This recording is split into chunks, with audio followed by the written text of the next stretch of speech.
ప్రియ రక్షకుడైన దేవుని పేరట మీ అందరికీ శుభాభివందనములు తెలియజేసుకుంటున్నాను.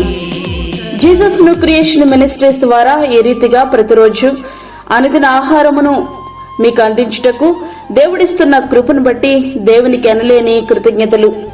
వాక్య ధ్యానంలోనికి మనం వెళ్దాము. సంఖ్యాకాండము 27వ అధ్యాయము 15 నుండి 17 వచనములు. మోషే యెహోవాతో ఇట్లనెను, యెహోవా సమస్త మానవుల ఆత్మలకు దేవా, యెహోవా సమాజము కాపరులేని గొర్రెల వలె వండుకుంటున్నట్లు ఈ సమాజం మీద ఒకరు నియమించుము. అతడు వారి ఎదుట వచ్చుచూ పోవుచూ ఉండి వారికి నాయకుడిగా ఉండుటకు సమర్థుడై ఉండవలెను. మోషే గారు వాగ్దాన దేశాన్ని చూడగలిగారు గాని దానిలో అడుగు పెట్టలేకపోయారు. ముమ్మారు ప్రార్థించినప్పటికీ దేవుడు అనుమతించలేదు. అయినప్పటికీ అతనికి ఏదో అన్యాయం జరుగుతున్నట్లుగా ముఖం ముడుచుకోలేదు. తన ప్రజల క్షేమం గురించి పట్టించుకోవడం మానలేదు. తరువాత వారికి చక్కగా దారి చూపగలిగే సమర్థవంతమైన నాయకుని కొరకు ప్రార్థిస్తున్నారు.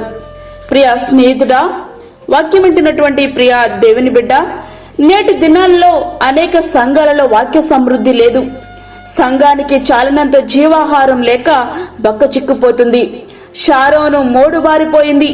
విలాసవంతమైన మందిరాలు కట్టుకుని అదే సంఘాభివృద్ధి అనే భ్రమలో జీవితాన్ని అనేక మంది కొనసాగిస్తున్నారు. అలాంటి వారు రోజు రోజుకు పెరిగిపోవడం అత్యంత విచారకరం.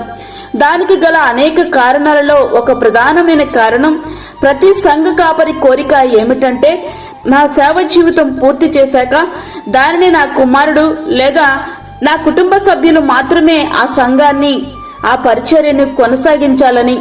అట్లా అని సంఘ కాపరి అట్లా అనుకోవడం, కోరుకోవడం తప్పు కాదు, గాని ఆ అభిప్రాయం ఎంత మాత్రము కూడా సరియైనది కాదు.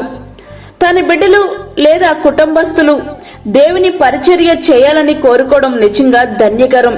అయితే మీ తదుపరి మీ సేవను కొనసాగించేవారు సమర్థులా అసమర్థులా అన్నదే $1,000,000 ప్రశ్న. సమర్థులు అంటే ఏవో డిగ్రీలు అని కాదు.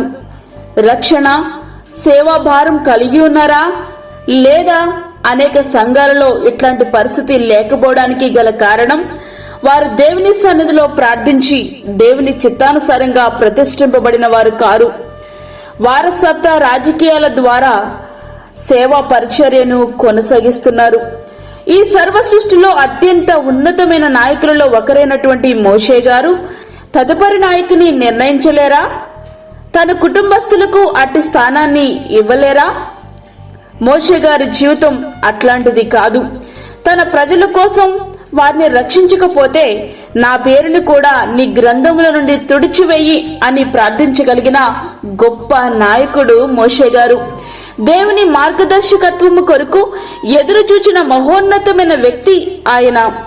దేవుని ప్రజలను వాగ్దాన భూమికి నడిపించడానికి తదుపరి నాయకుని నిర్ణయించే బాధ్యతను దేవునికే అప్పగిస్తున్నారు. మోషే గారి తర్వాత ఇశ్రాయేలు ప్రజలను వాగ్దాన దేశానికి నడిపించడానికి ఆత్మను పొందిన నూని కుమారుడైన యెహోషువ గారిని దేవుడే నిర్ణయించారు. ఆయన దేవుని ఆత్మ పొందినవాడు, దేవునిచే నిర్ణయించబడినవాడు. కాబట్టే యెహోషువ గారు 31 మంది రాజులను ఓడించి ఇశ్రాయేలీయులను వాగ్దాన భూమిలో ప్రవేశపెట్టినటువంటి ధైర్యశాలి, ధీరుడు, సైన్యాధిపతి, శూరుడు.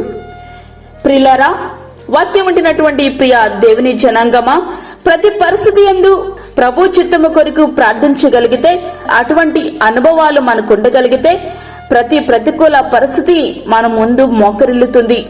మోషే గారు యెహోషువ గారికి ఇజ్రాయేలును నడిపించేటటువంటి నాయకత్వము, సమర్థము కలిగిన వ్యక్తి అని గ్రహించి దేవుని ఆత్మతో, దేవుని చిత్తముతో యెహోషువ గారికి ఆ బాధ్యతలను అప్పగించారు. కాబట్టి నీ ప్రయత్నాలన్నీ నువ్వు చేసేసి తర్వాత ప్రభువుకు అప్పగించడం కాదు. ప్రభు చిత్తముతోనే దేనినైనా నువ్వు ప్రారంభించగలిగితే ఆత్మీయ ఆశీర్వాదము అనేటువంటి పంటను నువ్వు కోయగలవు.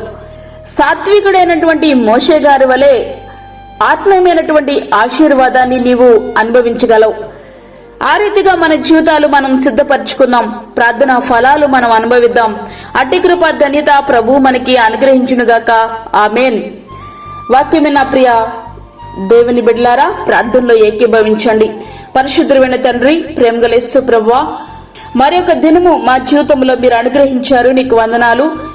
ఈ దినమంతటికి కొరకు కావలసినటువంటి నీ కృపను మాకు సమృద్ధిగా దయచేయండి. మేము చేస్తున్న పనులలో, బయటికి వెళ్తున్నప్పుడు, వస్తున్నప్పుడు నీ కాపుదల మాకు దయచేయండి ప్రభువా.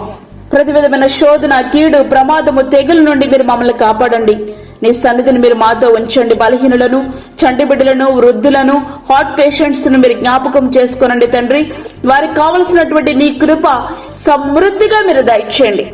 గర్భఫలము లేని బిడ్డలకు గర్భఫలము దయచేయండి ప్రభా. గర్భిణీ స్త్రీలను జ్ఞాపకం చేసుకోనండి తండ్రి. తల్లికి బిడ్డకు తగు క్షేమాన్ని మీరు అనుగ్రహించండి.